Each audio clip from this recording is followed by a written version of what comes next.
and thank you for coming on such a shiny day. Efendim günaydınlar, ben Deniz Gökçe Alkan. Bugün sizlere eşlik ediyor olacağım. Hepiniz tekrardan hoş geldiniz. Teşekkürler. Welcome to the Global Sustainable Tourism Conference, GSTC 2023. Welcome again. If you are ready, I'm gonna kick off today's event.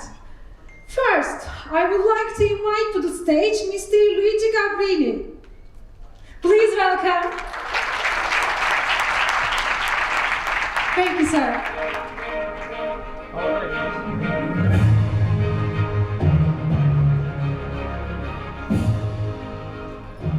Good morning, everyone. Good night. No, I see more responses now. Well, it was a lovely evening yesterday. I think probably one of the best initial receptions we had of the GSTC conference. That the beautiful setting of the ruins of the cultural heritage, I think was really inspiring. And I think a good start for the 2 days of intense work that wait for us today and tomorrow. Mr. Minister, distinguished authorities, ladies and gentlemen, dear friends, welcome to the 2023 Global Sustainable Tourist Conference. We are gathering today in Antalya, city whose origins date back to the 2nd century before Christ, and that is endowed with a rich cultural heritage accrued in its long history. Antalya is today a renowned international destination and a gateway to the beautiful Mediterranean coast. I had the chance of visiting this region before, and I'm sure that those of you coming for the first time will be fascinated by the atmosphere of the city, the landscape, the beaches, the cultural traditions. On behalf of all of us, I wish to thank the Tourism Authority of Türkiye and of Antalya for hosting us these 3 days. A warm welcome to over than 350 participants that join us from 51 countries across the globe. Welcome to you all. That's a really truly global conference, and we really thank you for being with us today.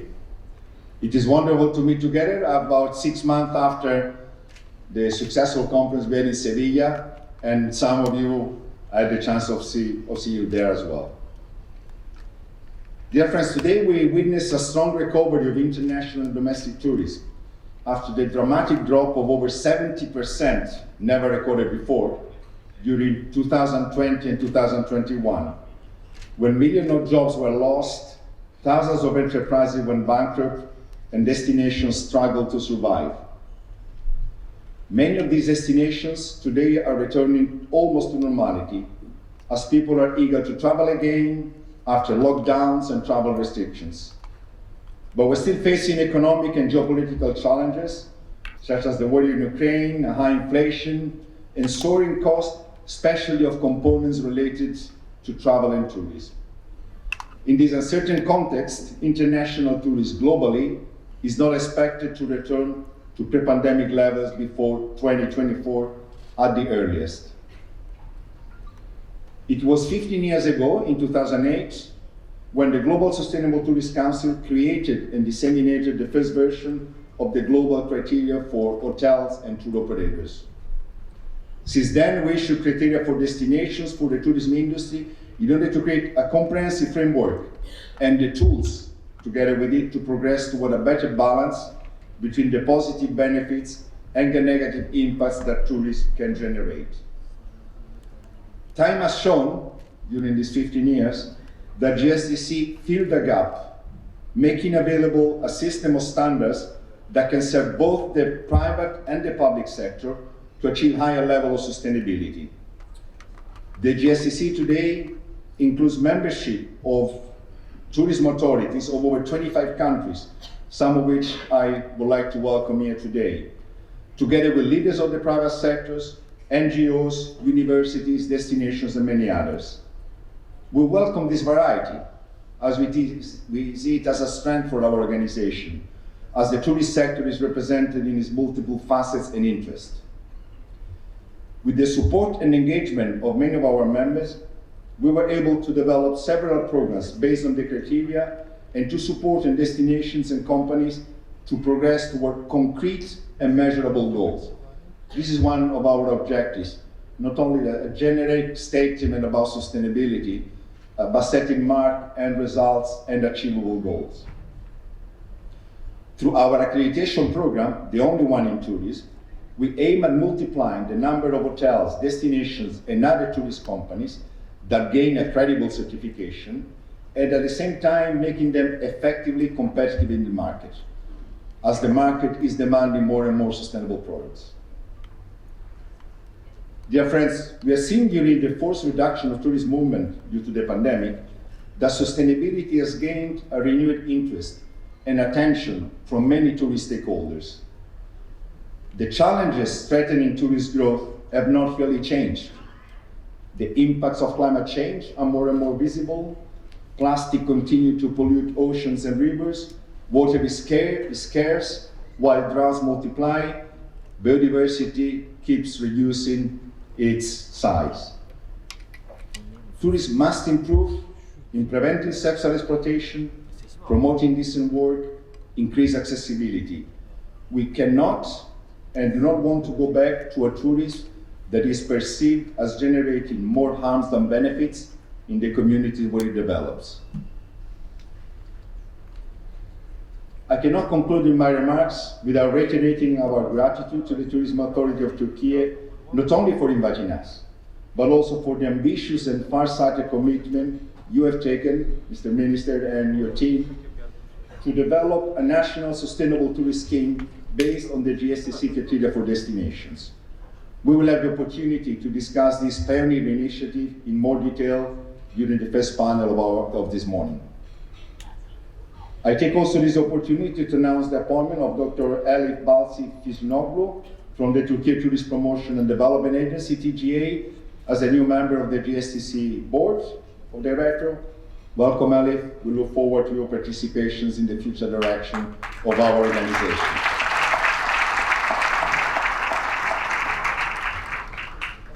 Also, thanks to my GSTC colleagues. A team has been here already for a few days. They put a lot of work, commitment, and passion in organizing this conference, as they always do. And to all of you, I wish you a fruitful conference, an active participation, and a happy stay in Antalya. Thank you. Thank you very much.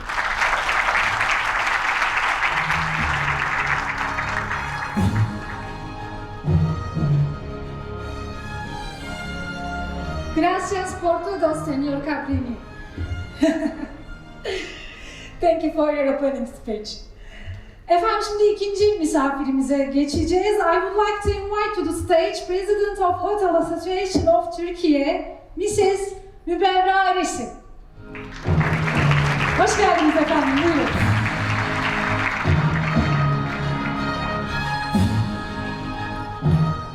Günaydın. With your permissions, I'm going to do my speech in Turkish, as there is a simultaneous translator. There won't be any problem, I hope. Sayın Kültür ve Turizm Bakanım Mehmet Nuri Ersoy, değerli misafirler, bayanlar, baylar, hepinize günaydın.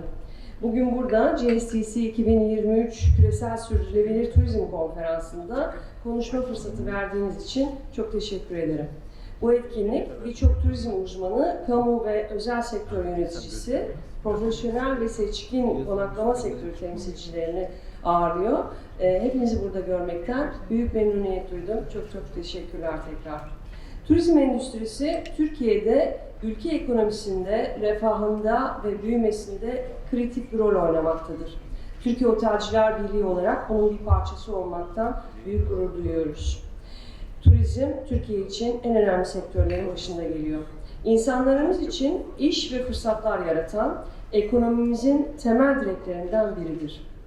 Kültür ve Turizm Bakanlığı, Türkiye Turizm Tanıtma ve Geliştirme Ajansı, Türkiye Otelciler Birliği ve birçok kurum ve kuruluşun turizm sektörünün tanıtımında ve gelişiminde aktif rol alarak katkı sağlamaya devam etmesi zaten son dönemde yakaladığımız rakamların da net bir sonucudur. Türkiye'de sürdürülebilir ekonomi için devam eden bu büyümenin Türkiye'yi bölgenin en iyi turizm destinasyonlarından biri haline getirmede fark yaratacağına inanıyoruz. 2023 yılında yaklaşık 1.4 milyar uluslararası turist sayısına, 2030'da ise yaklaşık 1.8 milyar uluslararası turist sayısına ulaşmayı hedefliyoruz. Seyahat ve turizm, iletişimle birlikte çağımızın en öne çıkan alanlarından biri. Küreselleşmenin bir nedeni, aynı zamanda da bir sonucu. Seyahat ve turizm için vazgeçilmez tek şey, şu anda içinde bulunduğumuz gezegen, dünyamız. Hepinizin de bildiği gibi sahip olduğumuz tek gezegen, dünya, maalesef bugün ciddi bir risk altında. İklim değişiklikleri halihazırda dünya çapında yıkıcı etkiler üretiyor ve insan için büyük tehditler oluşturuyor. Ekim 2008'de Uluslararası Doğayı Koruma Birliği, Dünya Koruma Kongresi sırasında hükümetler, STK'lar, kamu sektörü, işletmeler, sosyal kuruluşlar ve Birleşmiş Milletler'den 6600 katılımcıyla gerçekleştirildi. Bu sırada liderlerin katıldığı, büyük izleyici kitlesinin izlediği bu konferansta ilk uluslararası küresel sürdürülebilir turizm standardı geliştirildi. Ve bu da küresel sürdürülebilir turizm kriterlerinin oluşmasını sağladı. Kriterler ilk kez sürdürülebilir turizm tanımlamak ve uygulamak için ortak bir dilde tek bir şemsiye altında toparlandı. UNWTO'nun açıklamasına göre turizmdeki en büyük paydaş erişimini sağlayan toplantı ve açıklanan kriterler oldu. 10 yıl önce ilk oteller ve tur operatörleri için kriterler seti yayınlandı. Daha sonrasında destinasyonlar ve endüstri için kriterler yayınlandı. Kriterlerin şimdiye kadar birçok ilgili turizm paydaşı üzerinde sahip olduğu olumlu etkiyi özellikle Türkiye'de de izlemek çok mümkün. Büyük özel şirketler, destinasyonlar, uluslararası kuruluşlar ve önemli belgelendirme kuruluşları artık GSTC'nin üyeleri arasında. Türkiye Turizm Tanıtma ve Geliştirme Ajansı, Küresel Sürdürülebilir Turizm Konseyi ile işbirliği anlaşması imzaladıktan sonra Türkiye Otelciler Birliği olarak bu konuda hızla çalışmaya başladık. Anlaşmanın imzalanması, Türkiye'nin GSTC ile zorunlu bir ulusal program geliştiren ilk hükümet olması nedeniyle aslında sürdürülebilirlik yolunda ilk örnek bir adım teşkil etti. Yeni program sayesinde Türk turizm sektörü küresel sürdürülebilirlik uygulamalarını hızlandırdı. Bu konuda Sayın Bakanımız Mehmet Nuri Ersoy'a, Tanıtma Genel Müdürümüz Timuçin Güler'e ve TGA Genel Müdürümüz Yağcı Lokonekim'e teşekkür etmeden geçemeyeceğim burada. Gerçekten sektörümüz adına hepsine çok teşekkür ederiz. Türkiye'yi sürdürülebilir turizmde ön plana çıkaran bu anlaşma, Türkiye'nin geçen yıl imzaladığı Paris İklim Anlaşması'nın hedeflerine de ulaşmasını ve Avrupa Yeşil Mutabakatı'ndan doğan sorumluluklarını yerine getirmesini kolaylaştıracaktır. 2023 yılı itibariyle turizm sektöründe sürdürülebilirliğe yönelik bir dönüşüm başlayan Türkiye'nin GSTC ile yaptığı bu işbirliği, Türkiye'yi uluslararası arenada güçlü bir rakip olarak öne çıkarmıştır. Türkiye, 2020 yılında hayata geçirdiği güvenli turizm sertifikasıyla başta konaklama, yeme içme ve kongre olanakları, yolcu, misafir ve çalışanların sıhhat ve sağlık koşullarına ilişkin dünyada türünün ilk örneği olarak kapsamlı bir dizi önlem almıştır.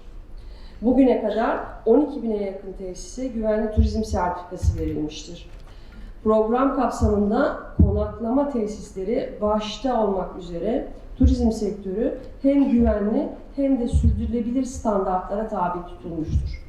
Nisan 2022'den itibaren Türkiye Otelciler Birliği'nin de arasında bulunduğu ulusal ve uluslararası paydaşlarla işbirliği geliştirilmiş ve Türkiye turizminde sürdürülebilir endüstri kriterleri konaklama tesisleri içinde kademeli olarak hayata geçirilmiştir. Bu çerçevede Küresel Sürdürülebilir Turizm Konseyi'nin kriterlerinin tamamı değiştirilmeksizin Türkiye Sürdürülebilir Turizm Endüstri Kriterleri olarak yayınlanmıştır. Bu da aslında GSTC'nin sertifikasyonunda Türkiye'de temeli oluşturmuştur. Kriterler her büyüklükteki işletmenin daha sürdürülebilir olması, büyümesinde katkı sağlayacaktır.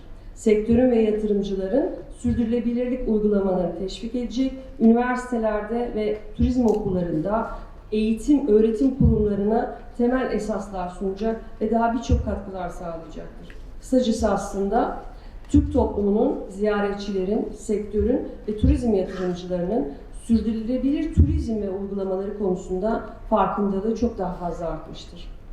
Kriterler ne yapılmasını gerektiğini söylüyor. Ama nasıl yapılması gerektiğini şu anda hedeflere ulaşılamadığını söylemiyor. Bu konuda yeniden Türkiye Tanıtım Geliştirme Ajansı'na bir kez daha teşekkür ediyorum. Ortaya çıkardıkları el kitabı sürdürülebilirlik için sektörün en önemli destekleyicisi olmuştur. Sertifika belirlenen standartlar üzerinden tamamen şeffaf şekilde dünyaca akredite olmuş kurumlar tarafından incelenerek, değerlendirmeler yapılarak işletmelere verilecektir. Bu yönüyle tüm dünyaya gerçek ikinci bir örnek uygulama çıkarılmaktadır. Türkiye Otelciler Birliği olarak başından beri desteklediğimiz sertifikasyon sürecinde tekrar Sayın Kültür ve Turizm Bakanımız Mehmet Nuri Ersoy'a, Turizm Geliştirme ve Tanıtma Ajansı'na çok teşekkür ediyoruz. Bu arada GSTC için de sizlerden gelebilecek her türlü işbirliğine açık olduğumuzu özellikle belirtmek isterim. Sözlerimi daha fazla uzatmadan sizlere faydalı bir konferans, verimli bir konferans diliyorum. Antalya'da unutulmaz anlar yaşamanızı arzu ederim. Beni dinlediğiniz için çok teşekkür ederim. Saygılarımla.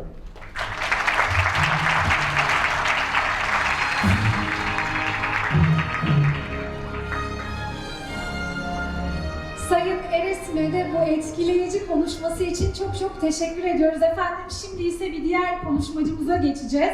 I would like to invite to the stage Mr. Erkan Yağcı. Please welcome. President of Turkish Hoteliers Federation.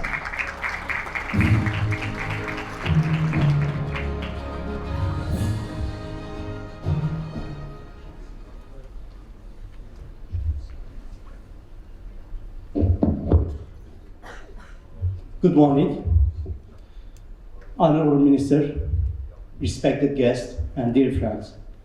Today, on behalf of the Türkiye Hoteliers Federation, I welcome you to this annual meeting of Global Sustainable Tourism Council here in the beautiful city of Antalya, and it is a great honor and pleasure and privilege to have your presence here at this special meeting.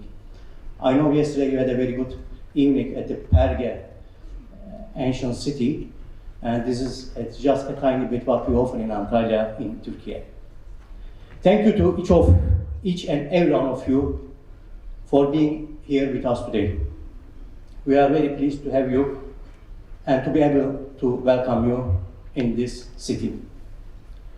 I would like to express my sincere appreciation to all of you who generously helped to make this event to come together and to make a big success. Today, this marks the first annual meeting of Global Sustainable Tourism Council in Antalya, in Turkey, and we are proud to be able to be a partner to this Congress. Tourism is an integral part of our lives, which gives us happiness and vitality. Turkey welcomed more than 50 million tourists after the devastating effect of pandemic, with achieving a guest satisfaction. Obviously, it goes without saying that great efforts went in achieving a strong comeback after a pandemic because the preparation could not happen overnight. So let us appreciate all the efforts of all the stakeholders, including the Minister by himself, who are working very hard, day and night, to shine in their performance and to make Turkey as one of the most popular holiday destinations in the world. Another great pleasure is that even though at every challenge that we face, guest satisfaction and guest safety is our utmost priority. As we were pioneering the world tourism, regarding safe tourism, we are very keen on sustainability and climate change as well. We are very well aware of the climate change and sustainability and its effect on travel and tourism industry. And we are ready as hoteliers to address this issue as well. As guest safety and guest satisfaction, now sustainability is our agenda as well. This conference brings together the international and domestic tourism stakeholders involved in the development and promotion of sustainable travel and tourism. This includes public sector, hotels, tour operators, corporates, OTAs, development agencies, NGOs, consultants, and etc. At this conference, destination stewardship, hotel sustainability, sustainable tours, experiences, attractions, sustainable miles will be on the agenda. Sustainability is becoming increasingly more important in the tourism and travel industry as people become more aware of the impact of travel and tourism can have on the environment and local communities. Sustainable tourism refers to tourism that takes into account the environment, social and economic benefits, impacts of tourism that travel can have, also the downsides, as well as the maximizing the positive effects as well. Here are some examples why sustainability is important for us in the travel and tourism industry. Environmental conservation, economic benefits, social responsibility, and long-term viability. Overall, sustainability is important in tourism because it helps to ensure that the industry is responsible, ethical, and environmentally friendly, while also creating economic and social benefit for the local communities. Türkiye, for the purpose of utilizing the supply of resources of tourism, including natural, cultural, and social aspects, by considering the balance of utilization and protection, and developing and promoting this aspect without jeopardizing any negative downsides. Türkiye sustainable tourism industry criteria have been built to ensure sustainable growth of Türkiye tourism industry to develop a common understanding about Turkish tourism with the participation of all tourism stakeholders. The benefit of these criteria, which developed with GSTC, includes it increased the awareness of Turkish society, visitors, travelers, tourism industry, and tourism investors on the principles and practices of the sustainable tourism. The criteria serve as a framework aimed at effective promotion and marketing for recognizing sustainable tourism providers. It makes a significant contribution to Turkey to fulfill its obligations arising from the Paris Agreement on Climate Change and European Green Deal within the scope of tourism and various environmental issues. It defines a basic approach and framework aimed at cooperation of government, civil society, non-governmental organizations, academia, and private sector to further develop sustainable tourism policies and practice and requirements. It also provides a great access to various markets by increasing the competitiveness of the industry within the scope of the criteria in the global tourism and sustainable tourism products and services, while guiding the travelers and travel agencies in choosing enterprises in at sustainable tourism practices. So, as it is known, Türkiye is a very strong and resilient destination. Türkiye is known as a unique holiday destination where visitors can immerse themselves in history, nature, and serene vacation.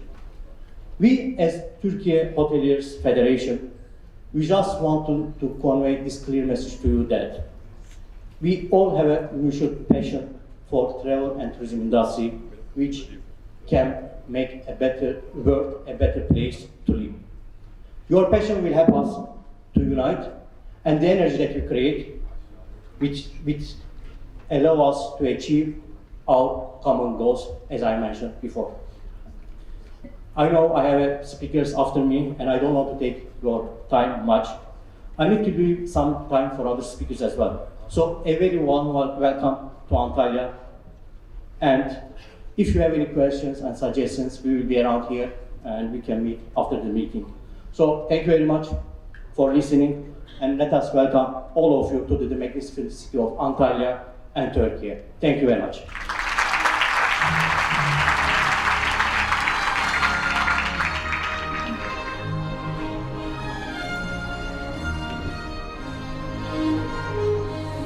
Thank you so much for your speech, Mr. Yağcı. Now, it's my honor and pleasure to invite to the stage Mr. Mehmet Nuri Ersoy, Republic of Turkey Minister of Culture and Tourism. Please welcome.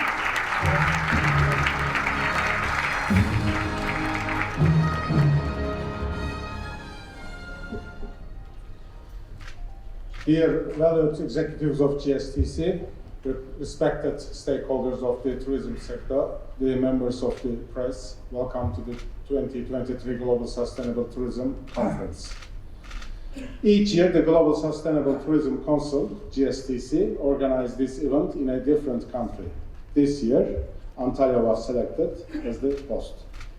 I am incredibly pleased that this important conference, as the signature event of the GSTC, is being held in Turkey for the first time. Thank you. The Global Sustainable Tourism Conference consistently brings together participants that include the world's most competent authorities and opinion leaders in the field of sustainable tourism. I am confident that, like its predecessors, this year's event will prove to be a valuable platform for the exchange of information and ideas among all participants. Our esteemed guests, as you all know, the COVID-19 pandemic, with its speed, scope, and severity of impact, was undoubtedly one of the biggest crises in the history of tourism. In the recovery process that commenced after this global pandemic, we saw that demonstrating resilience in the face of crisis is more important than ever. At the point we have reached today, we can all see that sustainability in tourism, an industry that drives global economic growth, has become one of the most important conditions for maintaining this resilience.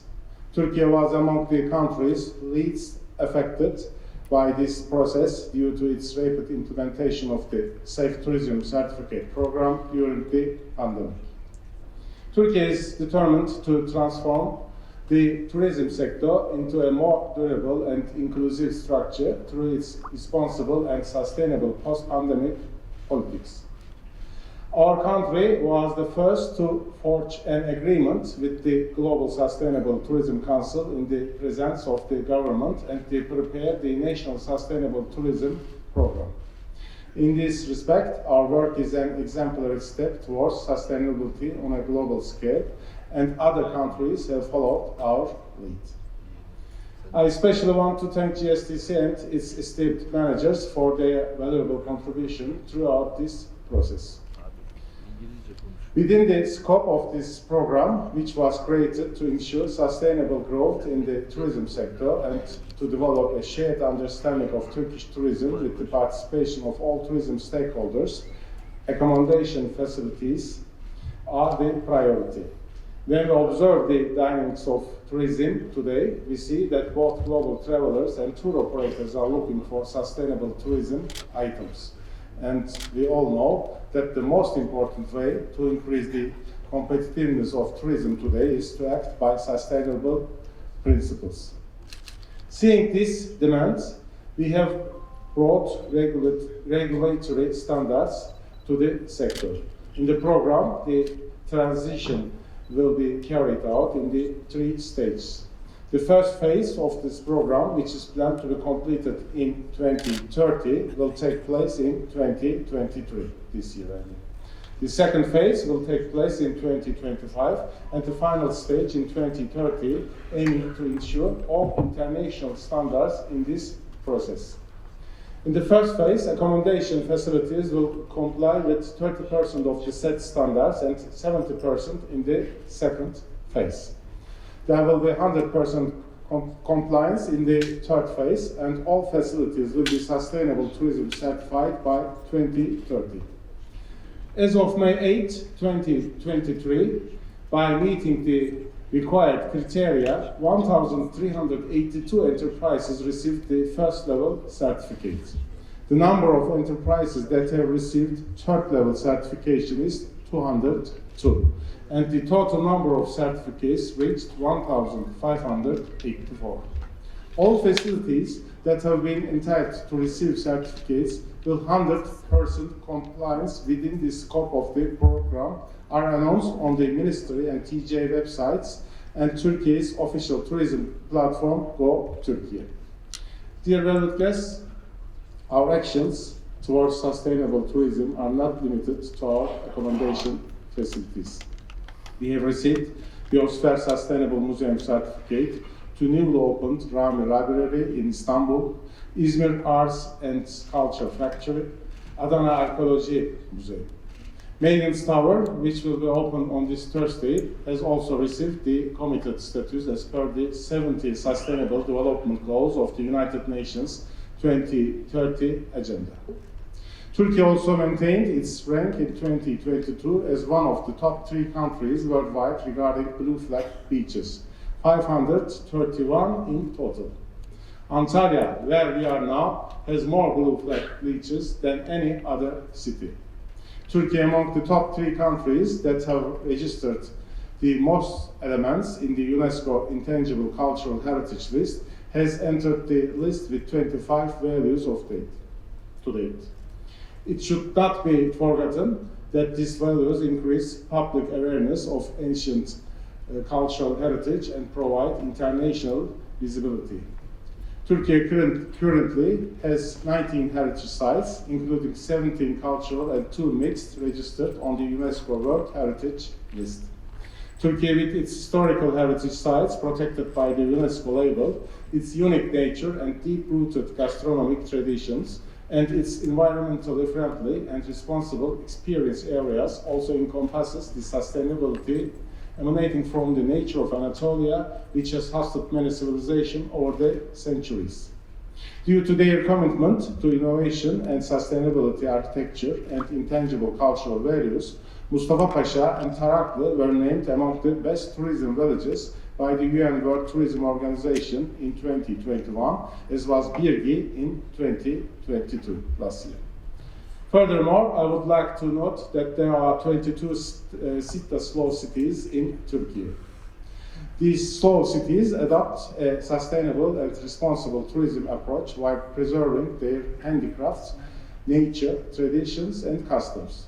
In addition, Turkey, with an abundance of bicycle routes for athletes of various levels, offers cyclists a comfortable experience via the bicycle-friendly accommodation facility certificate for riders who prepare sustainable and responsible travel. There are 42 accommodation properties in Turkey that meet the bicycle-friendly accommodation facility certificate criteria. It's not enough. We must increase this number. We must work hard about it. 42 is just a start. There is a big potential in Turkey, and if we can concentrate more, Turkey has the best routes for cycling. We can get good market share from this market. These steps we have taken in sustainability also embrace Turkish cuisine. Today, many chefs give more space to plants and vegetables in their kitchens as appreciation grows towards culinary cultures and restaurants that adopt an environmentally conscious, sustainable model.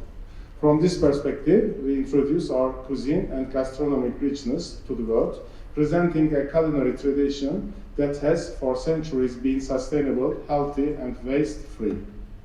As you know, last year, Istanbul was included in the Michelin Guide selection for the first time. Among these restaurants, one was granted the Green Star, an award bestowed by Michelin to restaurants that are role model in the sustainable gastronomy. In addition, we continue to work on this issue to acquire the sustainability label from the internationally recognized biosphere for the appropriate recipes in the century-old recipes and Turkish cuisine book published in 2021. Dear valued participants, as you all know, we attract tourists worldwide to our country. Thanks to the effective advertising and PR activities conducted through our Türkiye Tourism Promotion and Development Agency and our sector's efforts. At the beginning of 2022, we set a target of 42 million tourists and $35 billion in revenue. We revised this target 3 times during the year. At the end of the year, our tourism revenue had reached $46.3 billion and the number of visitors reached $51.4 billion. We have announced our 2023 tourism targets as 60 million tourists and $56 billion in revenue. As always, I hope we will achieve our targets one by one with the dedicated work and support of our valuable sector representatives. Dear participants, valuable sector representatives, the 2023 Global Sustainable Tourism Conference we opened today will be one of the most critical milestones in our cooperation with the Global Sustainable Tourism Council, GSTC. I believe that this cooperation will further raise the standards of our tourism facilities, and thanks to this step that makes a difference as Türkiye will continue to progress rapidly towards becoming one of the prominent destinations in the world. The conference, which brings together participants from all over the world, will unquestionably contribute to sustainability efforts on a global scale, as well as the tourism sector, through the knowledge and experience shared by valuable speakers who are experts in their fields. Of course, as Türkiye, we will be pleased to share the knowledge and experience we gained from the Sustainable Tourism Program, which we successfully piloted as a first in the world. We know very well that future tourism must be sustainable. With all our work, we strive to be the country that most rapidly adapts to this global change. Given these feelings and thoughts, I believe the GSTC 2023 Global Sustainable Tourism Conference will deliver positive results and gains to the world's tourism sector and Turkey. I congratulate everyone who contributed to the organization of this event, and I look forward to a highly beneficial conference. Thank you for everyone who participated in this program, and we must be more faster. We are very fast in this program, but we must be more faster because GSTC shows Turkey also as an example to the other countries, and I'm sure we will succeed it very rapidly. Thank you very much for participating. Bakalım, Sayın Bakanım, sizi biraz sahnede misafir etmek isterim. Çok çok teşekkür ederiz konuşmanız için. Now we would like to have a family photo, please, with ministry representatives and Turkish tourism and GSTC senior management. Please welcome.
Çok çok teşekkür ederiz.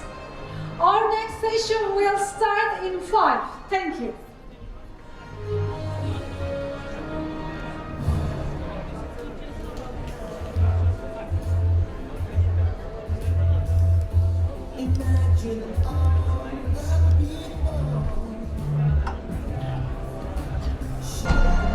Welcome again. GSTC 2023 conference has officially started. Welcome back. For the next part, I would like to invite to the stage Mr. Durband, CEO of the GSTC, to speak about GSTC's global mission and current activities. Please welcome to the stage.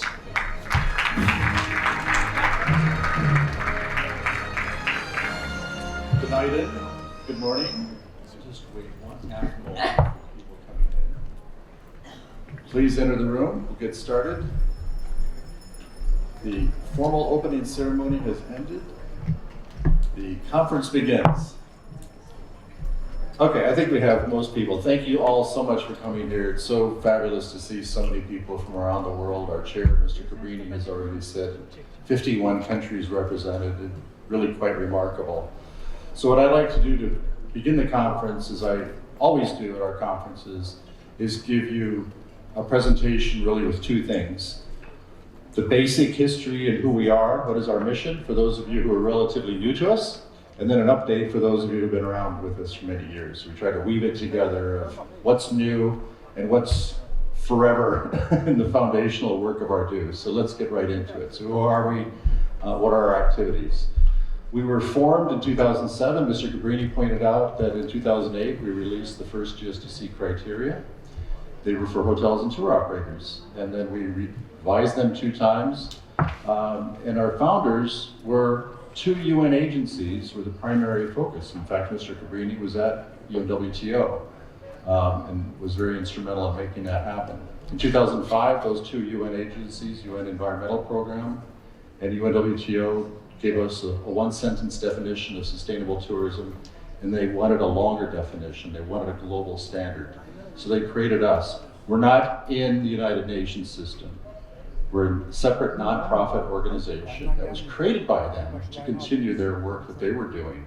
So our foundation has 1 strand of DNA from the United Nations, based on the Millennium Development Goals at the time, the predecessor to the SDGs, the Sustainable Development Goals. So that was the foundation of our work, and others were involved. The United Nations Foundation provided some funding, but the essence of our work was really driven by that work of those 2 UN agencies. And then the dates we have on the screen, this is very important to know about who we are, because the foundation of our work are the GSTC criteria as global standards. Why are they global standards? I have on the screen reference to the ICEAL. It's an organization that has a standard setting code, and we have it in our bylaws from our beginning in 2007 to follow the standard setting code of ICEAL, which provides a guidance on how to create standards. And we've created them in a highly inclusive way. From the very start, and each time we revise them, you see 5 dates on the screen. 2 sets of standards, 1 for the industry and 1 for destination. The original date, and then dates of revision. Each of those 5 dates involved an incredibly inclusive process where we put out calls all over the world, literally thousands of calls to the public sector, private sector, academia, anybody and everybody who wants to can contribute to them. That gives them the credibility to serve as global standards. There's nothing like it. We spend a full year or more to create them in the first place, and at least 8 or 10 months to revise them with this incredible process. Therefore, the GSTC criteria belong as much to every person in this room as they do to me. We're the managers of a standard. That's why they have credibility. That's why we have 30, Mr. Cabrini said more than 25, he's right, I think we're about 30 national members, and the GSTC criteria are used widely in the public sector, private sector, and everywhere else because of that credibility, because of that incredible process. And there's really nothing like it in the travel and tourism sector. So the industry criteria, We renamed them from its original name of the GSTC criteria for hotels and tour operators. We renamed it to the industry criteria in 2016 because we believe they serve as guiding principles for any type of business in travel and tourism.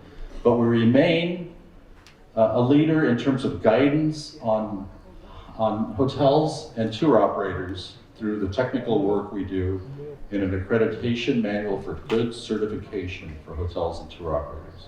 Later, we did that in the public sector with the destination criteria. And the destination criteria perform two functions. One, public policy level at the national and provincial and municipal level, and secondly, guidance for good destination management at the localized level. So they have very broad application in all cases, again, inclusively created. They were based on, again, the work that the UN system did, based on these very strong principles of, I went too fast. No, we're good. Each has a section A, B, C, and D, both sets of criteria, where section A speaks to governance, and you can see the Turkish. And we have social issues included in the criteria and cultural issues. So the UN defines sustainable tourism as not just being about environmental issues, but including social issues, talking about the impacts of community on tourism.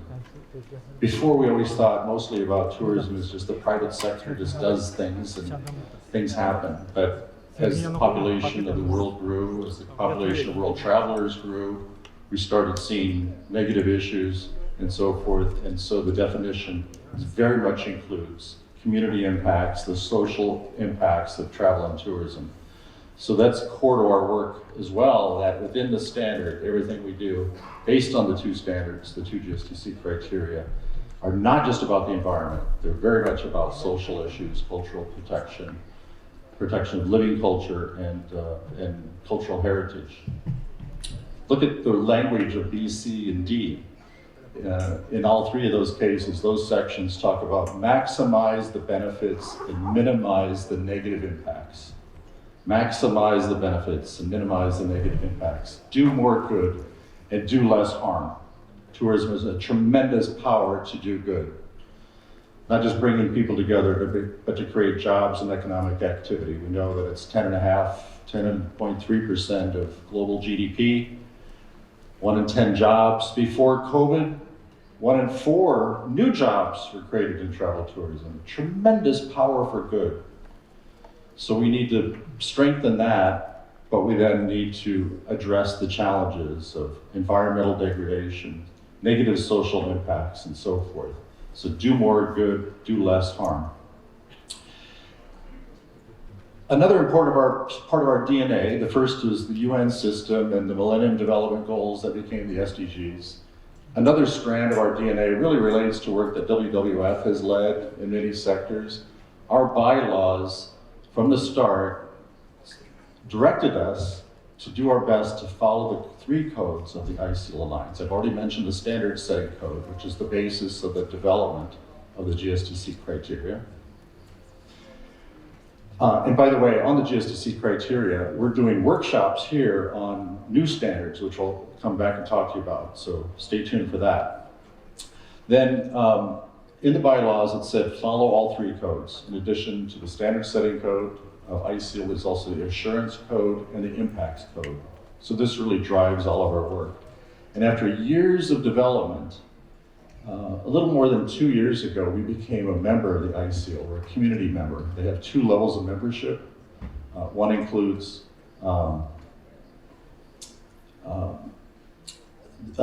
showing evidence of compliance to their general codes, and then a higher level that you very technically go through the 3 codes. And they have that application closed right now, but next year we're going to go for the highest level. But look at the company we're in. Many of you have heard of FSC, MSC, and so forth. We're the only entity in travel and tourism that is in this space.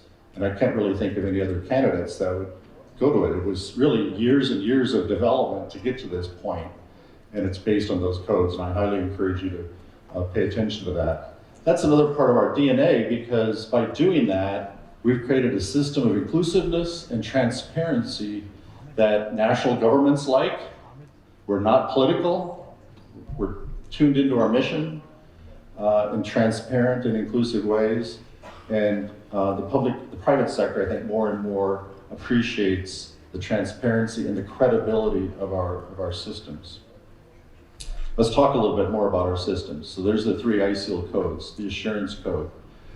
Originally, there were words that were more specific, certification, accreditation, and so forth. But the generic term of assurance meaning systems that assure travelers, that assure businesses, that assure government that the programs are inclusive, they are transparent, they are impartial. They're built on basic, strong foundations.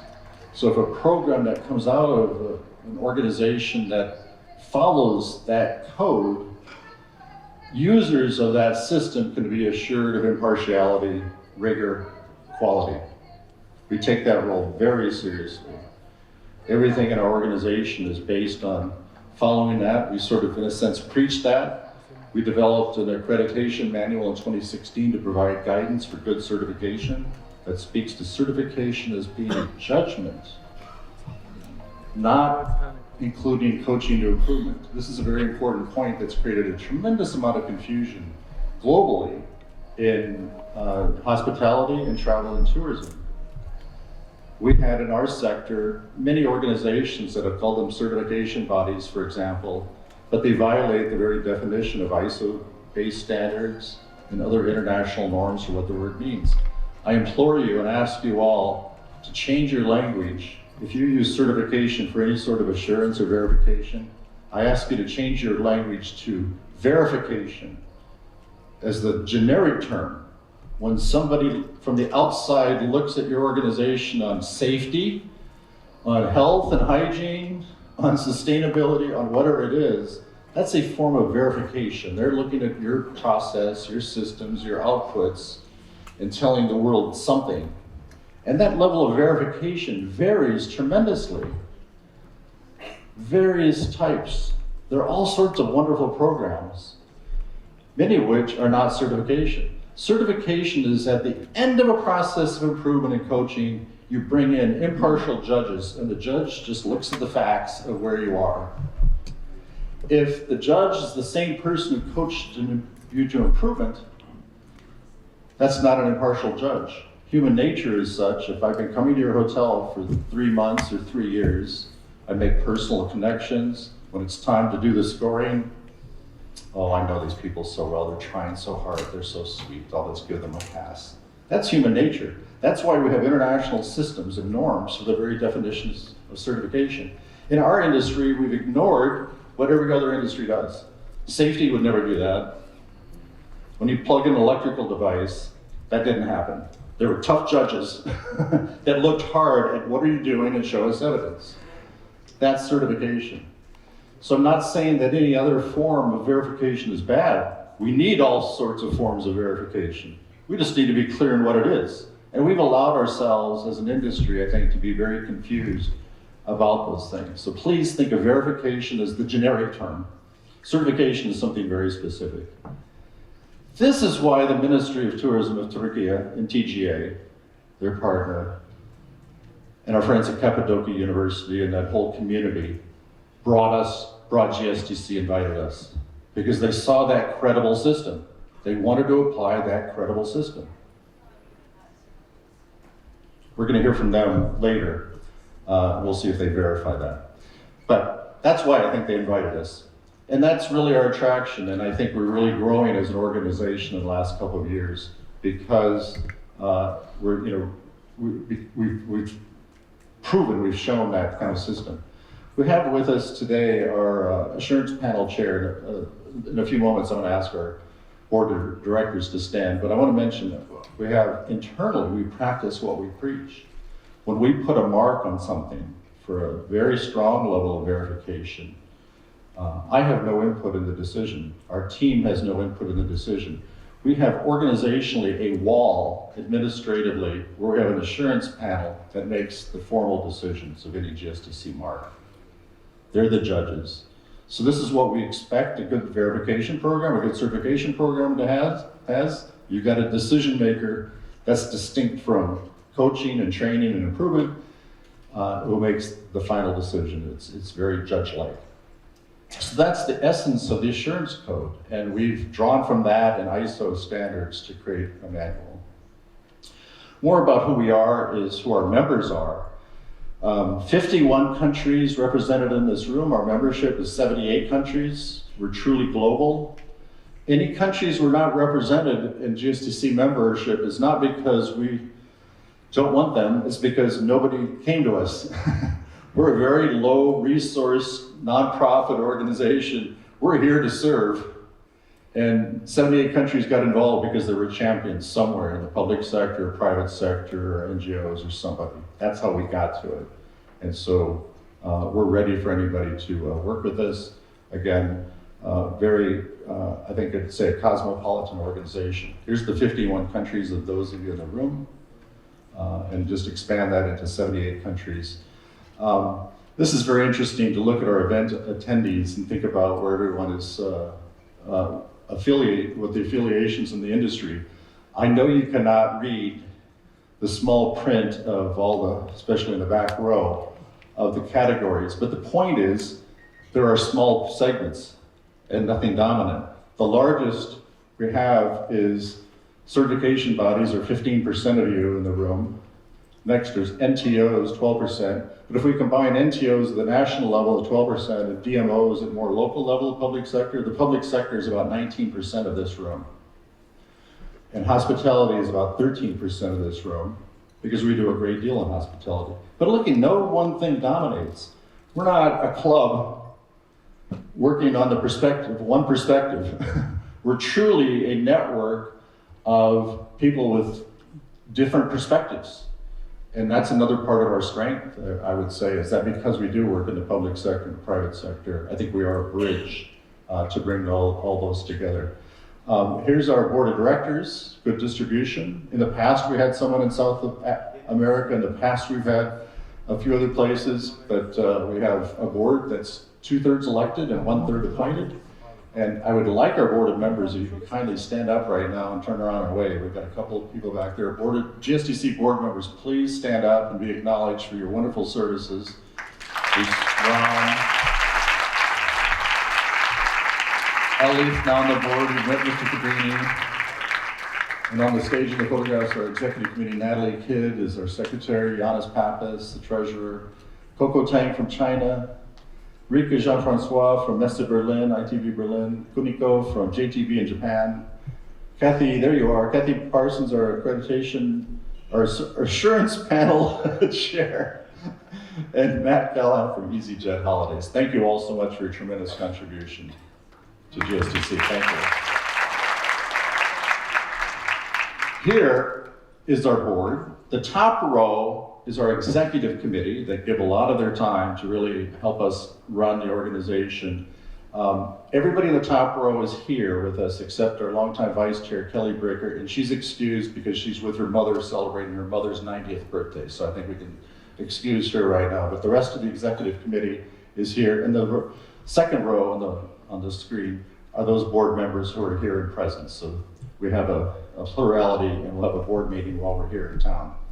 Here's the rest of our board, just again, tremendous diversity, geographically, business types, public sector, and so forth. So thank you to our board again. And again, it speaks, I think, to our diversity. Our members are diverse, our leadership is diverse. We do everything we can to be inclusive and truly global.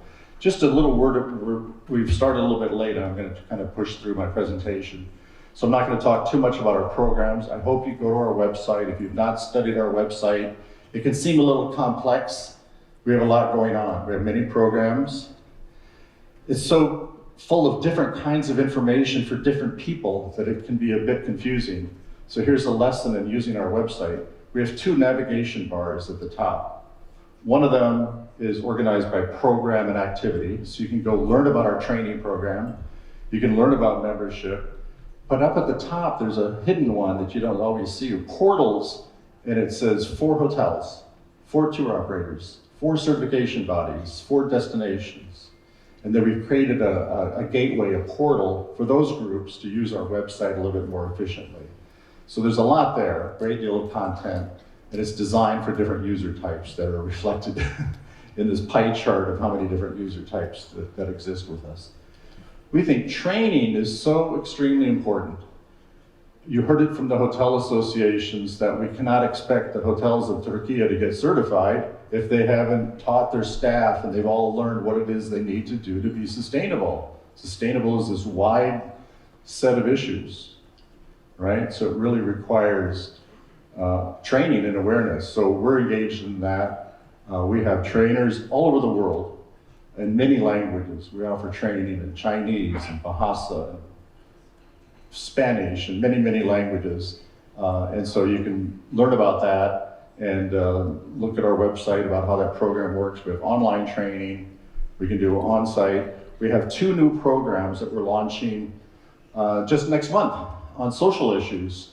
One on DEI, applied DEI, which is diversity, equity, and inclusiveness, hot issue. And another one on accessible and inclusive travel. So these go a little bit deeper into our general training. Our main class, the Sustainable Tourism course that we've had for many years, teaches both the industry criteria and the destination criteria. And we have, I think, about 30 of you in this room who just attended that for the past 2 days that have just taken that course. And then we've got other specialized courses, as I said, and increasingly a diverse set. And we offer them private sessions so businesses can put a group together. So that's one of our programs. We have other things that we do to support destinations and so forth, but you can look at our website for more of our programs. So then another important piece of just kind of who we are is, so, you know, I've shared with you the inclusiveness and the value of the GSTC criteria. We think that we deserve to be placed on a slide like this that says, in terms of a global standard, this is sort of our role and our contribution. I've personally been in travel and tourism for more than 40 years, and I've often asked myself the question, are we one industry or are we multiple? I think you can make a very strong case for a collection of sectors, because we don't always talk to each other so well, we don't interact so well. We could all do better. There are different pieces, different needs, and I think this chart kind of speaks to that in terms of different subsectors. In terms of standards, now there's many other lovely programs in the world. We've heard about Blue Flag and all sorts of programs, awards. They all have tremendous value and merit. But in terms of a set of formal standards that provide broad guidance, that have a kind of an inclusive global compilation of what it means to be sustainable in that subsector, there hasn't been so much outside of the work we've done. Aviation and cruise have guidelines, I would say, from these quasi-UN agencies. But we've seen a void, and our board thought long and hard over the years as to where we would expand next, beyond the industry criteria, the destination criteria. And after much careful thought and discussion with general communities, we've decided that there's a need, and we are now launching the development of GSTC MICE criteria and attractions criteria. Both are just recently beginning year-plus long periods of intensive development. And so I've described to some degree thousands of calls. We have on-site workshops. We'll have online consultation, much opportunity for input. But we have at this conference sessions where you can come into a room and give your input on how you think the MICE criteria and the attractions criteria will be built. And it's in the early stages. You'll have other opportunities. We find it's very rewarding for people to be really involved in it. So we invite you into those sessions and breakouts during the course of this. And so you'll hear a lot about us over the course of the next year, that development. Those are big projects, and we'll really kind of expand the scope of the work that we do. I want to get a drink of water, and I want to talk about pathways to sustainability. I've got one open already here. Oh, thank you. I think we've become a little bit too known. I'm just leaving it handy. I think we've become at GSTC a little bit too known for certification. I want us to be known first and foremost for the keepers of global standards. that can be applied in various ways. We're very proud of the accreditation manual we carefully put together for guidance on good certification that TGA is using. We're very proud of that. It was a tremendous amount of work and effort to get to that point. But, you know, again, certification is a judgment at the end of a process. We need training, we need development, we need guidance. And what we've learned in our years of work is that businesses and destinations really need roadmaps. How do I get started? Where do I go? And so we're increasingly working with partners, and you're going to see later this morning the presentation where the TGA people talk about their pathway. But I have this here, we have this here just as a sample to get you thinking about the way you can create a pathway in your business or at your destination or at the policy level. We cannot do it all overnight. We believe strongly at the national level there should be minimum standards that all businesses can do that are very, very basic. And then figure out what is the timeline, what is the pace that is manageable for us, for my business, for our country, our province, whatever. And do it along 2 lines of consideration. How many attributes can we work on today for the next year or 2?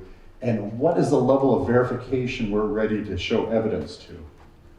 You can't do one or the other without, I mean, you really want to put this together and really create a plan. So this is just a sample, you know, so tier 1 of a program might say in the next 18 months or 2 years or 1 year, we're going to get to 14 of the GSTC criteria. And we're not going to get external verification yet. We're just going to do self-assessment. We're going to take it seriously. Or we will get a low level of outside verification. And then we're going to move on and say, let's double that in 2 years. So our business, our province, our city, whoever we are, we take this in stages, and then we work towards a plan. So we commend tremendously what is happening here in Turkey with 3 stages, which we'll talk in more detail about. But I passionately believe this is the approach. We have to create stages that's appropriate to us in terms of the number of attributes and the level of verification. We keep an informal spreadsheet on minimum standards that might be good for tour operators, might be good for hotels, and we work with our members, trying to help craft something that works for them based on their client base, based on their level of development and so forth. You heard us talk a lot in Sevilla. We're going to talk a lot about here, about what's happening in Türkiye and in Singapore. And the reason we're spending time with these 2 countries is they have such comprehensive systems that we really think are important models for the world. There's so many other good things happening in so many places. And it's not just that these 2 organizations are heavily involved with us. They're heavily involved with us because they're taking a comprehensive and systematic approach. So you're going to hear from both during the course of it. And of course, Türkiye, launching this program with strong mandates. Singapore doing it a little bit different way with a scheme of promotion and subsidizing hotels, and you'll hear more about them. In general, in our conference, here's how we develop our conference, is that in our breakouts, you have sometimes very painful decisions because we've curated the conference so well and given such deep thought and bringing such experts together. You have difficult choices as to which room to go to. We always have a destination management track at all of our conferences. That's what brings in the public sector.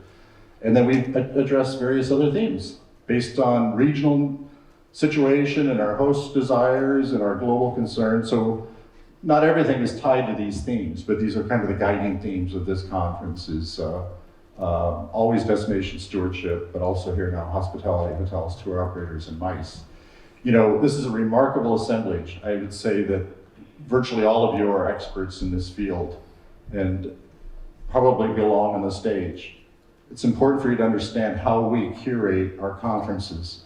You will not see enormous panels full of people who are just there because of title. We have small panels of practitioners on a specific topic, and we ask them to give brief explanations of how they find solutions to complex problems and challenges, and then we open it up for discussion, and we want much interaction. So we build into the conference, we try to have long breaks for coffee to network. You can visit the sponsored tables outside, find people. The finding people and interacting is a very important part of our conference. So we ask moderators and panels you know, let's give the basics of what we're there to talk about and leave really good time, significant time for good question and answer and really discussion. To support that, we're using Slido.com. So now you have official permission to grab your smartphone and keep it, of course, silenced. But if you go to Slido.com, and we're using this throughout the conference for our breakouts, for our sessions, for you to ask your questions during the event. And then we have someone assigned to each room to really manage the software. We use it very effectively. And you can vote for somebody else's submission instead of filling out the same question. And just vote for the question you like best, and we'll moderate that, and the moderators and our staff will help get to that. So let's try it out. So go to Slido.com. When you get there, you'll see the hash mark already filled in. Enter GSTC 2023 without any breaks. Let's give it a little try. When you get there, you can do this later, but don't forget, in the upper right corner is the profile. Please add your name, not for us to market to you, but we're going to, we want to see names, and because we're going to have a little contest too. So we'll tell you about that in a moment. So we don't want you to be anonymous. So log in first early on. It's easy to type in your question.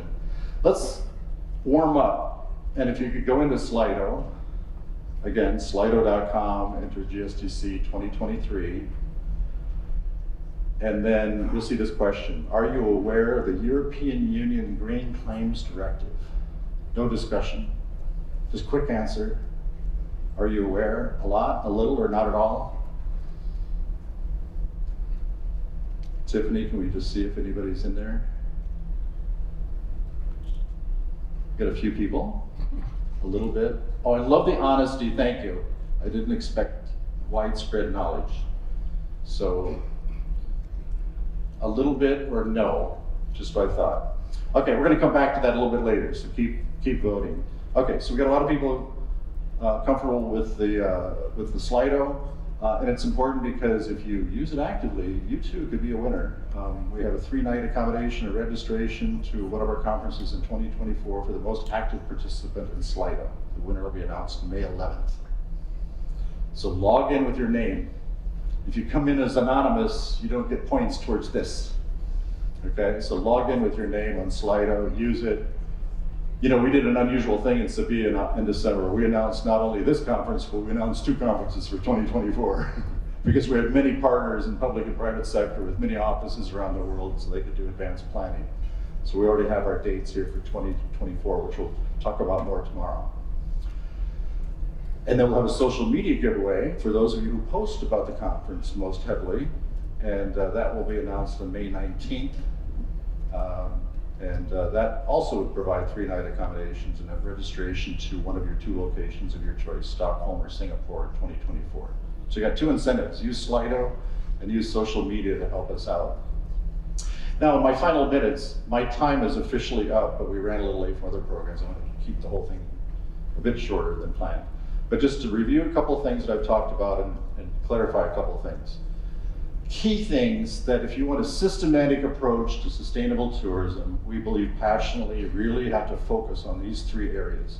GSTC is the champion of the criteria, the attributes, not necessarily all at once, build a program of improvement and a pathway. Some kind of verification, starting with self-assessments and building towards higher levels of external review and measurement. So we're experts at the first 2. And we're just now entering the world of measurement because we really have to make all of this cohesive. Everybody really wants to measure their carbon better. We want to measure water quality better. We want to measure our social activities better. We all want measurement. And honestly, we're in a sad state of affairs globally on travel and tourism. We don't have common measurement tools. We're now entering partnership with some significant organizations to work on that in the coming months. And you can be a part of that. And I think our friend Hartmut at Outdoor Active that's going to conduct a session here on gathering data sets for destinations. So it's a very important workshop. So we invite you, especially in public sector, but anybody, come roll up your sleeves and just talk to us about good measurement tools for the destinations.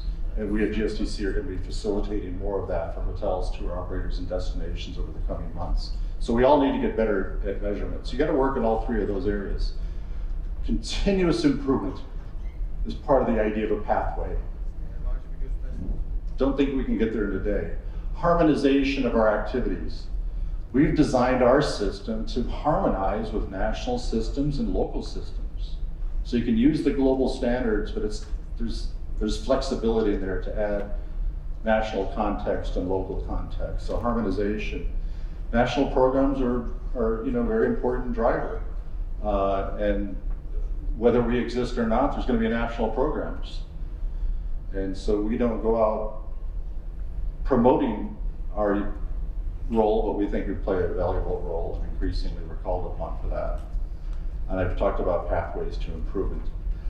One thing I've not talked about that's extremely important to us, and many of you heard our presentations on this, the power of contracting is tremendous. We're doing tremendous work with the cruise industry when we have no expertise in the ship sailing. We don't try to pretend. But when the ship is in a port, we're working tremendously with the cruise industry on destination management issues at cruise ports, and we're working on, because of our expertise on tour operator operations, many cruise lines now are practicing preferred contracting for the tour operator, the DMC at that port that's certified to our system. It's a credible way to improve their supply chain. And we're talking to major hotel buyers in the business travel sector and in leisure travel. And that's a big area of our focus. We don't have time to talk about it. We'll have a breakout session on it, and we talk about it a lot. And just again to emphasize here my collection of thoughts, training and awareness. So what is the EU Green Claims Directive? Well, let me tell you. Let's go back to the poll. Let's see how people did. Tiffany and team, can we bring up the Slido poll? And I'll tell you what the EU claims are and why I asked. Okay, so 41% of you heard it a little bit, don't know much about it. No, 27. And yes, many of you are aware is 22%. So not a huge amount of awareness. But whether you live and work in the European Union or not, I think all over the world you're going to be impacted by it. So let me say a word. It's pending legislation in Brussels right now. They're going to give a 2-year period of implementation. It might be more focused on goods than services, but the European Union is giving very strong requirements, not guidance, that any claim of sustainability in any sector, again, across all sectors, emphasis on goods, any claim by a business on sustainability must be substantiated by external certification. And they're still defining that right now. We don't know the precise language, but it's coming soon, and it's been in development. So if you're not aware of that, you should be. They want to fight greenwashing. The UK has some similar activities underway. I think other governments around the world. Turkey has just taken control themselves by baking it in on a highly credible system. So you're world leaders in this program and ahead of the EU. So that's coming. So we're watching that very carefully, and many of you should be watching. Finally, in the conference for the next 2 days, we're here to learn and to share. And I hope we come with humility. I hope we come with openness to share. We built it all about sharing and interacting with each other. So thank you so much for coming to help us with that. And speaking of thank yous, thank you to our tremendous organizers. Heartfelt thanks to TGA, not just for all that we do together, but for hosting and sponsoring this conference. Thank you so much, Ministry and TGA, and then our hosts here in the hotel in Nirvana. So we're the joint organizers, and we also have carbon offsetting for the conference. Thanks to these partners, 2 of our partners, certification bodies, Biro Veritas and Control Union, have provided complimentary measurements and reporting for the conference, and our friends at TGA are paying for offsets in a very comprehensive and rich way. So thank you very much for that. Our general sponsors, TGA, our friends from Etifor in Italy are here with us. They have a table outside. You should get to know them, doing great work. Sevilla through the work we did in the conference recently. And here at this event, we have these media partners that you see on the screen here, thanks to their activities as well. So thank each one of you for being part of it. I look forward to interacting with you for the next 10 days. Thank you so much.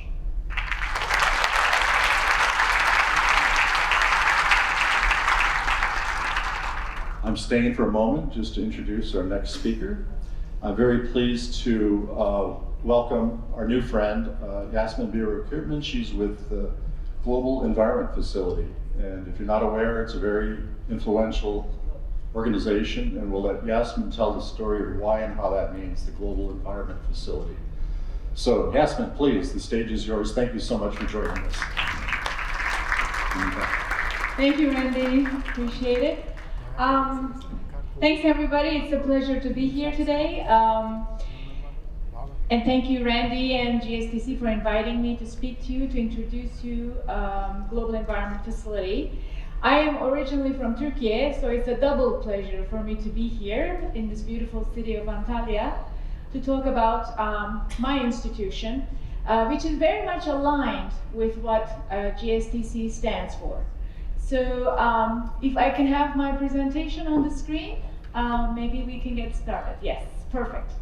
So as the slide shows, Global Environment Facility is an international fund dedicated to investing in the global environment, in our planet. I don't know if many of you are aware of the Global Environment Facility. Maybe I could have a show of hands. Do you know anything about it? Okay, so we have some people who are aware of it in the audience. That's wonderful.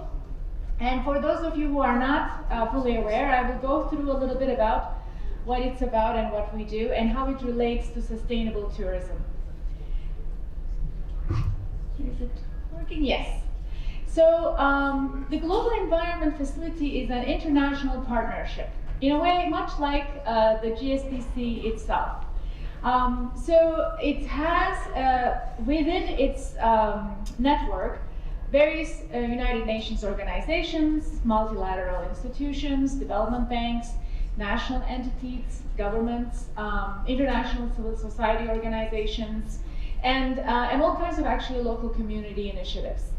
It is a financial mechanism to 5 different multilateral environmental agreements, so ranging from a United Nations Convention on Climate Change to Biodiversity Convention, Minamata Convention on Mercury. So we serve these conventions so that these conventions can accomplish their goals in developing countries.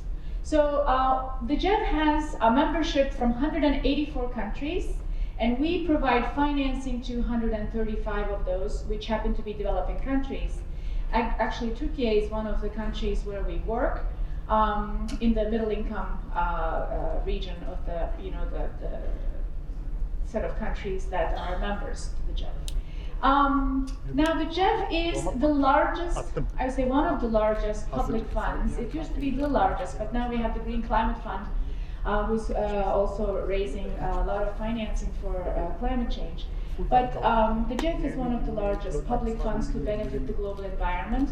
So everything that we invest in every sector, including tourism, has to generate global environmental benefits. And what that means is that any project that we finance has to create reductions in greenhouse gas emissions, has to conserve biodiversity, different types of species that may be facing extinction, create hectares of protected areas, sustainable forest management areas, etc.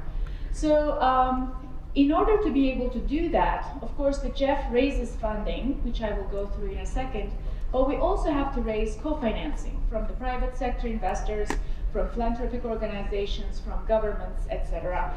And for each GEF dollar that we invest, we have to make sure that there is at least $5 to $6 coming from somewhere else.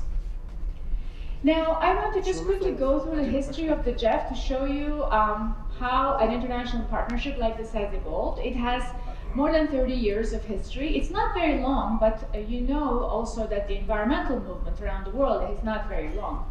It was really the Rio Convention that created a lot of these entities, and the GEF was born as a result of the Rio Convention, which acknowledged that climate change is a big problem and sustainability can really be the only solution moving forward. And the GEF was created as a financial mechanism. And since then, there have been several replenishments of the financial mechanism to encourage investment in sustainability, basically sustainable development around the world, across all the different sectors we work. And right now, as you can see, over the years, we have come to the GEF 8 replenishment, which just happened last year, and we have been able to raise $5.3 billion in financing from donor countries, and that is going to catalyze, we hope, much more in co-financing. The way we work is that we take our guidance from our countries, from our member countries, which get together as the GEF Assembly. So all of the 184 countries meet every 4 years to make high-level political decisions as to what the GEF is going to do and how it's going to function. And then we have all the 5 conventions I mentioned to you, the multilateral environmental agreements. So the global environmental governance gives us guidance to develop policies and figure out strategies to finance. And then we have our scientific and technical advisory panel to make sure that our investments are scientifically sound and innovative. We also have our IEO, which is the Independent Evaluation Office, which learns from previous investments, tells us what went wrong, what went well, and so we don't, repeat mistakes, etc. So they provide us guidance, and all of that guidance comes to our GEF Council, which is made up of 32 different country constituencies that meet twice a year to make decisions about what we finance. And then there is the GEF Secretariat, where I also work, which is based in Washington, D.C., and there we have a small group of people, about 80 people, which make decisions about where the money is going to go. And that money is then transferred to our 18 agencies, which then allocate the funds across the globe to different countries. So 18 agencies actually include UNEP, which is one of the founding institutions for GSTC, as well as WWF and IUCN, which are current members to GSTC. We have on our agency list, we have the World Bank, we have the International Finance Corporation, we have various regional development banks like the Asian Development Bank, African Development Bank. We also have a couple of national entities. For example, FACO from China is a member, Funbio from Brazil is a member. We also have the Andean Development Bank in Latin America as a member.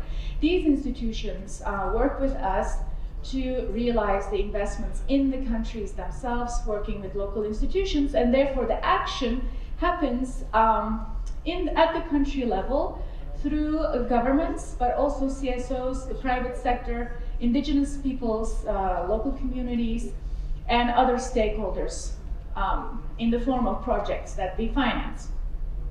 Now, we have 40 donor countries, and the top 10 donors are US, Germany, Japan, UK, France, Sweden, Canada, Italy, Netherlands, and Switzerland.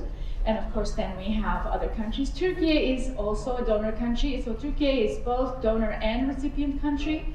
But as you can see, the funding has been increasing over the years.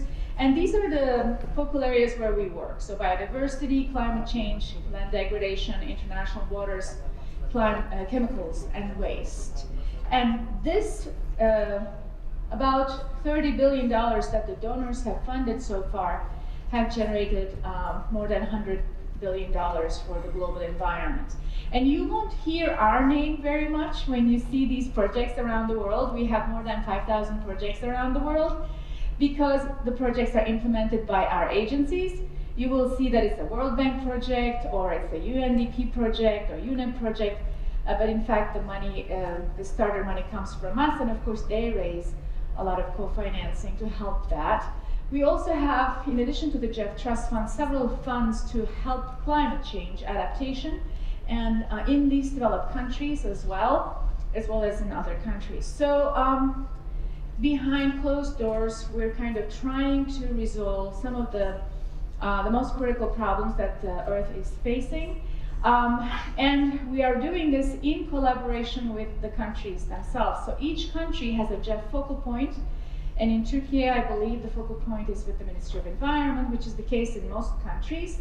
And in order to receive funding, each project actually has to have the blessing of that focal point. As soon as the focal point agrees that this is a project that the countries submit to the GEF for funding, we go through various eligibility criteria for the project, and then once it's approved, we look at the technical aspects, which have to comply with our strategic programming decisions for each replenishment. So for GEF 8 replenishment, which was approved last year, the vision is basically to be nature positive, and that's the message, by 2030, and carbon neutral and pollution free by 2050. And that's the kind of target we would like our members to have, and that's across every sector.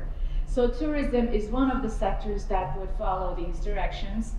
And we are very excited that all of you are here, for the sake of sustainability and to follow GSTC criteria to achieve that kind of a goal. Now, the GEF 8 strategy is about embracing a post-COVID-19 framework, because as all the speakers before me mentioned, COVID-19 was devastating to humans, but also to the environment in general. And what we would like to see is a healthy planet, healthy people, connection, and of course, tourism is very much a part of that. And protecting nature and restoring the health of the environment can only help improve all the different sectors where the human life depends on, but also the other habitants of this planet. And it can only actually serve the tourism sector. Now, these are some of the guiding principles for impact and scale of our investments going forward. And as you can see, we are talking about different drivers of environmental degradation, and of course in the tourism sector, you all know, you are very aware that it can be quite destructive if care is not taken, if sustainability is not prioritized. So we would work with countries, for example, to improve their practices in these areas. We help them introduce policies and regulations that would facilitate sustainable tourism development, and also policy coherence, because tourism doesn't exist in a vacuum. It exists among, all of the different sectors are kind of connected in tourism. So you have to have policy coherence in the way the countries are regulating the different sectors. And so that's an area that, again, through integration of actions, we would be addressing in this particular sector as well, working across scales and across sectors. Also, we are interested in promoting greater private sector engagement in our activities.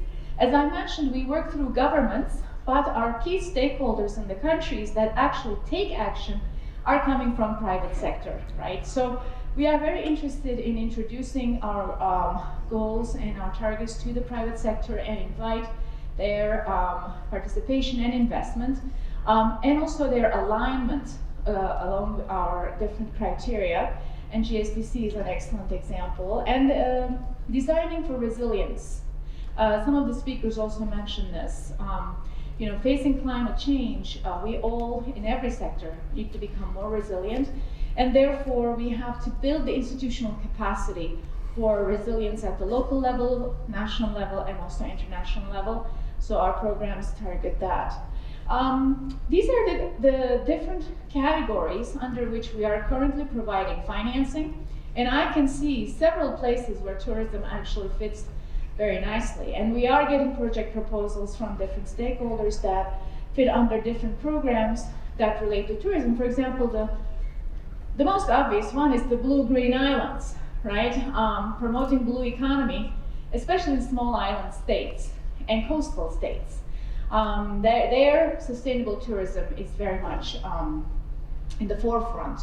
The clean and healthy oceans, green infrastructure development, sustainable cities. All of these you can see connection to sustainable tourism. And also in terms of global programs, community action is very much important, that cuts across all of the different sectors.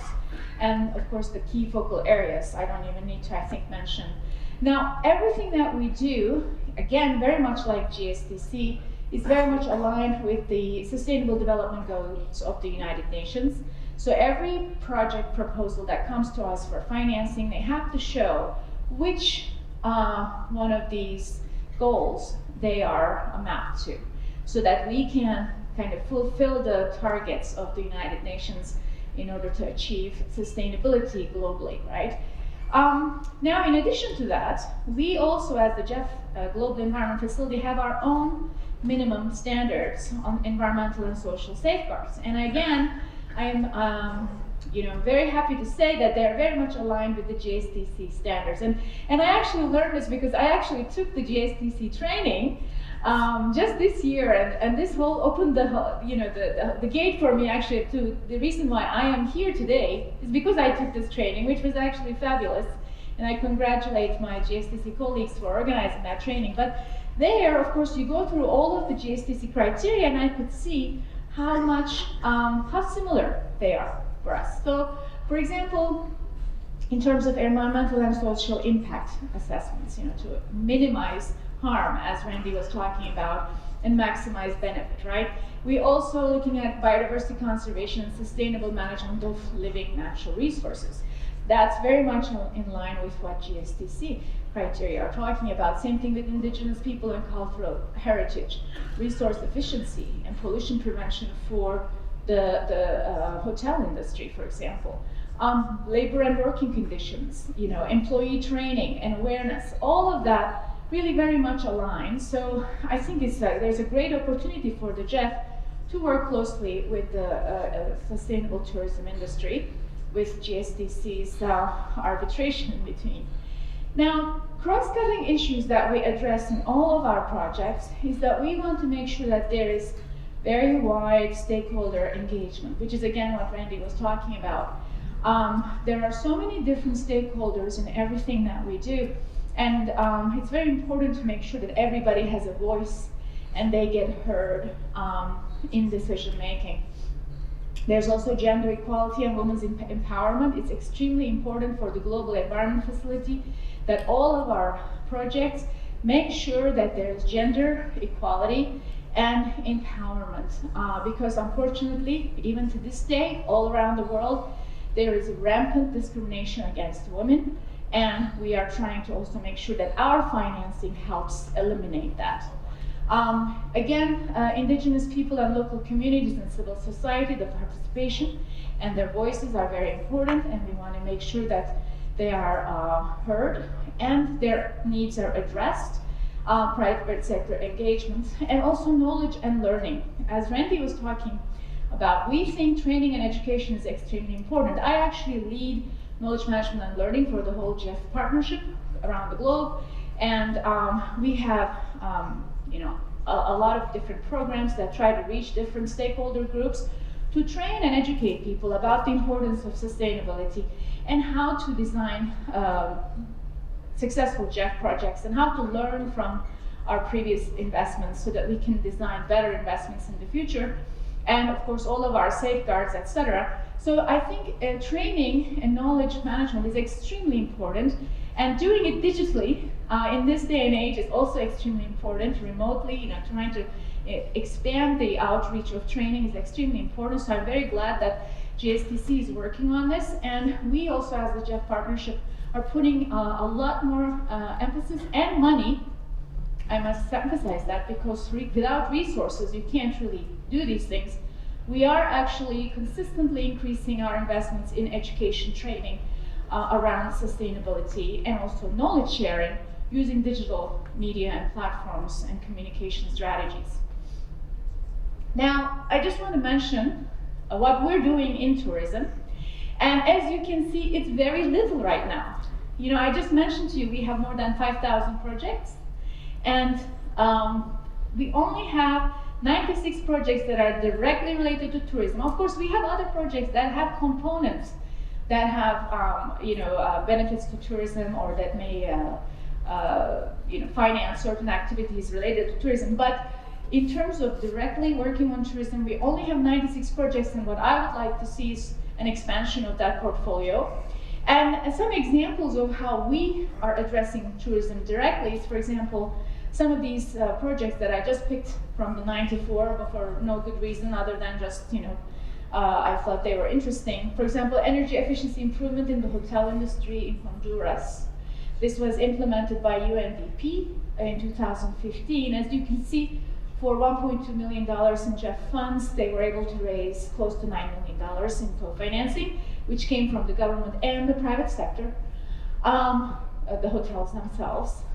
And for example, another interesting one is this one, Hotel Green Revitalization Program to incentivize retrofit greening for SME hotels in 30+ countries. So it's a global project, it's very large. And the GEF financing was only $9 million.